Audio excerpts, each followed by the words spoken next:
Bonjour à tous, on se retrouve aujourd'hui pour parler d'une mini caméra de surveillance. C'est comme une caméra de surveillance mais en beaucoup plus petit. Cette mini caméra de surveillance, regardez, elle est juste ici, c'est le modèle IPC 190.mini de la marque 7Links. Alors, malgré sa taille, elle va nous fournir une image en 2K, donc avec très belle résolution. On va pouvoir consulter les images en direct depuis son smartphone. Bien sûr, elle va enregistrer aussi les images, soit en continu, soit les événements, puisqu'elle a aussi un détecteur de mouvement et elle fait aussi des images de nuit. Bon, beaucoup de choses à dire sur cette caméra et bien sûr, je vous en parle un peu plus dans la suite de cette vidéo. Du côté des images, il y a ici cet objectif et un capteur qui va nous permettre d'avoir des images en 2K, c'est-à-dire avec une résolution de 2560 par 1440 pixels.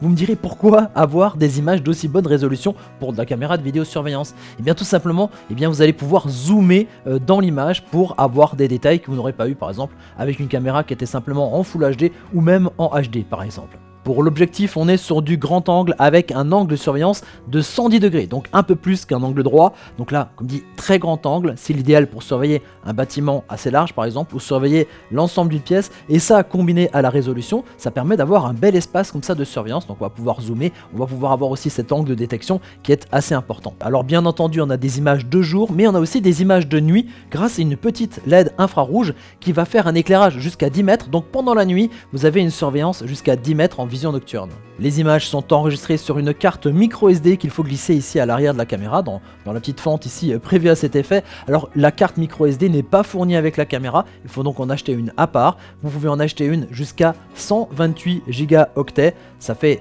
des heures, je dirais même plus des jours et des jours d'enregistrement. Généralement pour 32 gigas, ça suffit à peu près pour 2-3 jours comme ça d'enregistrement. Donc là on peut aller jusqu'à 12 jours d'enregistrement continu ici au niveau d'une carte de 128 gigas. C'est assez énorme, hein. Comme je l'ai dit, petite mais elle a vraiment tout d'une grande. Allez, on passe à l'alimentation électrique et vous allez voir que cette petite caméra a une particularité. D'abord on fait le basique. Alors pour alimenter cette caméra, elle a besoin d'électricité pour fonctionner. Eh bien il y a ce câble micro USB vers USB qui est fourni. Donc ça vous le branchez à l'arrière de votre caméra. Et de l'autre côté vous pouvez le brancher soit à un ordinateur, soit en utilisant le chargeur de votre téléphone pour faire cette alimentation électrique. Ça c'est pas mal, mais ça c'est classique, un petit peu comme toutes les autres caméras. Celle-ci a une particularité puisqu'elle a une batterie intégrée de 1800 mAh qui lui permet donc de fonctionner un temps sans alimentation électrique. Ça c'est pas mal parce que si vous avez une panne de courant, la caméra, elle, va continuer à faire sa détection et à enregistrer les images. Cette batterie intégrée a un autre avantage, c'est que vous pouvez utiliser cette caméra pour faire de la surveillance ponctuelle, c'est-à-dire juste pendant un temps assez court. Et que cette batterie va lui permettre de fonctionner en enregistrement jusqu'à 250 minutes de jour et jusqu'à 220 minutes de nuit. Alors 250 minutes de jour, 220 minutes de nuit, ça fait pas la nuit complète ni la journée complète. Par contre, bonne nouvelle, le niveau du port micro USB, si vous voulez augmenter cette autonomie, il suffit d'utiliser le câble et de le brancher par exemple sur une batterie d'appoint, et donc selon la batterie vous allez augmenter d'autant l'autonomie pour cette caméra. Allez, on passe maintenant à l'installation et à la mise en route de notre caméra. Bon, du côté caméra c'est quasiment déjà fait, on a l'alimentation électrique, on a la carte micro SD pour mémoriser les images, on le met sur on pour l'alimentation, et puis il suffit maintenant de placer la caméra à un endroit stratégique pour pouvoir faire son travail de surveillance. C'est une caméra connectée, donc une caméra qui a besoin d'être reliée à Internet pour fonctionner. Donc elle va utiliser le Wi-Fi de votre box Internet. Alors c'est vrai que des fois votre box n'a peut-être pas une portée de Wi-Fi assez importante, mais vous savez qu'il existe des répéteurs. C'est des petits boîtiers qu'on fixe sur les prises électriques par exemple, qui vont répéter le signal de votre Wi-Fi pour l'emmener un peu plus loin. Et donc comme ça vous pouvez positionner cette caméra partout dans votre maison. Alors même si c'est en extérieur par exemple, il existe des répéteurs d'extérieur. Je vous mets les liens vers les répéteurs d'intérieur et d'extérieur dans la description de cette vidéo. Alors une fois que ça c'est en place, on va utiliser donc notre smartphone qui va être l'ordinateur de bord, le cerveau ici de notre caméra, et on va utiliser l'application Elysion. Alors Elysion est une application gratuite qui existe en version iOS et en version Android. C'est une application de domotique généraliste, c'est-à-dire que c'est une application qui va pouvoir gérer plusieurs appareils. Oui, plutôt que d'avoir une application par appareil, autant utiliser une application pour gérer plusieurs appareils. C'est génial puisque ces appareils, on va pouvoir les faire fonctionner ensemble, donc combiner des automatismes. Voilà, quand la lumière s'allume, à ce moment-là, ça allume la caméra. Quand la caméra détecte quelque chose, ça vous fait le café. Voilà, on peut imaginer énormément de choses comme ça. Alors vous allez télécharger cette application, vous allez l'installer sur votre smartphone. Si vous avez l'habitude d'utiliser d'autres systèmes type Tuya, type Smart Life, c'est tout à fait compatible. C'est compatible aussi avec Amazon Show et puis aussi avec Google Assistant. Voilà, donc c'est hyper compatible cette application.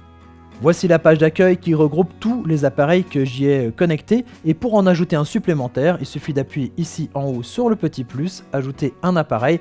Vous allez voir que la plupart du temps ça se trouve automatiquement, puisque évidemment la caméra étant sur le même Wi-Fi que votre smartphone et que votre box, eh bien ça se retrouve, et donc on met sur la petite partie ajouter. Si ça se fait pas comme ça automatiquement, il suffit d'aller dans la petite manche ici à gauche, d'appuyer sur caméra, et ça lance une procédure pour associer la caméra avec votre box et la box donc avec votre smartphone. Et ensuite vous allez avoir un QR code qui va s'afficher sur votre smartphone. Alors là, la combine, c'est qu'il faut prendre la caméra, la mettre devant le smartphone et vous reculez un petit peu, et au bout d'un moment vous allez entendre un message au niveau de la caméra qui va vous dire que c'est ok, que la caméra est reconnue.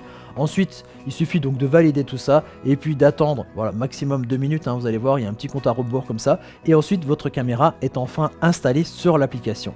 Et quand vous sélectionnez votre caméra, eh bien vous arrivez ici à cette page où vous avez l'image en direct filmée par votre caméra. Et donc de la manière dont je viens de le faire, voilà, là je suis juste à côté de la caméra, mais donc je peux consulter ma caméra à distance, soit lorsque je suis à la maison, donc en passant par le Wi-Fi de ma box, mais aussi quand je suis en voyage très loin ou au travail par exemple, du coup en 3G, en 4G avec mon téléphone, je vais pouvoir donc consulter ma box et consulter ensuite ma caméra pour avoir ces images en direct.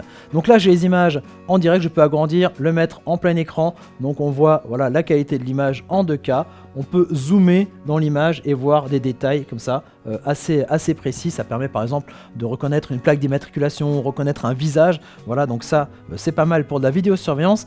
Et ensuite il y a plein de réglages, plein de fonctionnalités super sympas. Alors au niveau de l'audio, parce que là on prend des images mais on prend aussi le son, vous pouvez écouter aussi le son en appuyant sur le petit haut-parleur. Donc là vous avez le son en direct, mais dans l'autre sens c'est aussi comme un interphone, si vous voulez, vous pouvez aussi parler. Donc là il y a un petit micro en bas.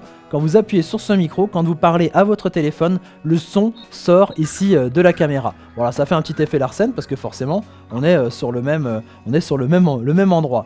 Ensuite, vous allez voir qu'on va pouvoir faire des captures d'écran, alors aussi bien des photos. Voilà, si on a besoin de prendre quelque chose en photo que vous êtes en train de suivre en direct, et aussi éventuellement lancer un enregistrement si vous avez besoin de lancer un enregistrement. Ça va s'enregistrer sur votre téléphone et ça va s'enregistrer sur la carte mémoire ici de la caméra. Ensuite, il y a autre chose qu'on peut configurer, c'est toute la partie détection. Ça se passe un petit peu en bas, donc la partie alarme. Donc on peut activer ou non la détection de mouvement.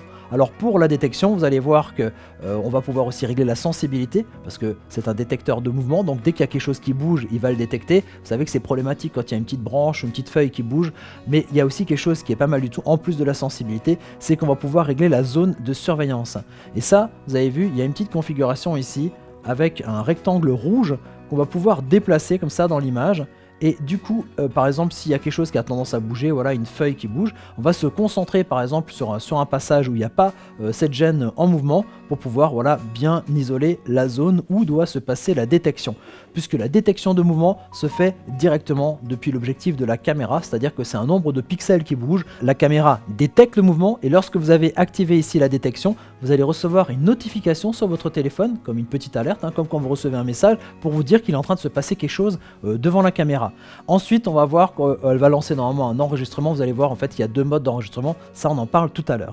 Vous allez aussi pouvoir programmer ces détections. Par exemple, vous dites, voilà, quand je suis chez moi, j'ai pas besoin d'avoir de détection. Ça va sonner au niveau du téléphone en permanence. Donc, vous pouvez régler les plages horaires lorsque vous n'êtes pas à la maison, lorsque vous êtes à la maison. Donc là, ça se paramètre au niveau ici du programme. Et on peut aller très loin comme ça au niveau de la programmation. Donc, faire plusieurs secteurs dans la journée. Enfin, voilà, tout est possible. On revient un petit peu en arrière et je voulais vous parler de la partie aussi donc enregistrement, en appuyant par exemple ici sur le petit crayon, et vous allez voir ici en fait ce sont les paramètres généraux de la caméra. Il y a plein de choses, hein, je vous laisserai découvrir tout ça. Il y a des choses notamment par exemple sur la vision nocturne, hein, qu'on peut activer ou forcer à un moment donné. On peut aussi faire pivoter l'image, mettre des voyants, mettre des filigranes temporelles, voilà, l'heure qui s'affiche ou pas. Voilà, tout ça se fait au niveau des paramètres ici. La partie recording setting, donc là c'est l'enregistrement, le réglage de l'enregistrement, et donc déjà vous pouvez éventuellement avoir les notifications sans enregistrer les images, ça c'est possible. Mais ici il y a le mode d'enregistrement, donc soit il enregistre l'événement, c'est-à-dire dès qu'il y a une détection,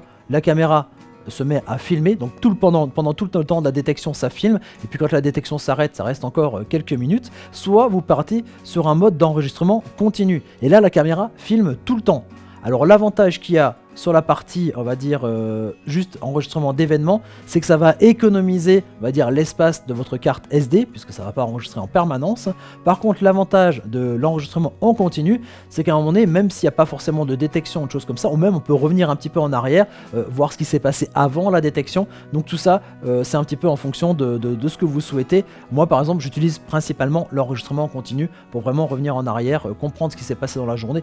Et enfin, pour visualiser les images qui ont été enregistrées par la caméra, on va ici sur l'icône lecture, on appuie et là on arrive à une image en fait qui a été enregistrée, qui est sous forme de timeline, c'est-à-dire sur une ligne de temps. C'est-à-dire que si j'ai fait ici l'enregistrement en continu, eh bien la partie va être grisée sur tout le long. Par contre, si c'est un enregistrement par événement, on le voit, ça va être des petites coupures comme ça chaque fois qu'il s'est passé quelque chose devant la caméra. Et donc on peut se déplacer comme ça avec le doigt à différents endroits de l'enregistrement pour voir ce qui s'est passé à ce moment-là. Ça c'est vraiment sur la journée, ce que j'ai filmé aujourd'hui, mais on peut revenir très loin en arrière, parce qu'on a ici le calendrier. Et donc là, vous avez les journées où vous pouvez revenir en arrière pour voir ce qui s'est enregistré durant ces journées-là. Au moment de la lecture de cette vidéo, si vous voyez quelque chose, si vous repérez quelque chose que vous voulez garder en mémoire sur votre téléphone, c'est à partir d'ici, donc soit l'enregistrement vidéo, soit la copie des plans, la capture d'écran, vous allez pouvoir donc enregistrer les images sur votre téléphone. Sinon, les images resteront précieusement sur la carte micro SD. Et voilà, je crois qu'on a fait à peu près le tour ici de cette mini caméra de vidéosurveillance de la marque 7Links, le modèle IPC 190.mini. N'oubliez pas de nous mettre un petit j'aime sous la vidéo, abonnez-vous aussi à notre chaîne, ça nous fait toujours très plaisir. Et moi je vous dis à très bientôt pour découvrir d'autres objets techno. Allez, ciao ciao!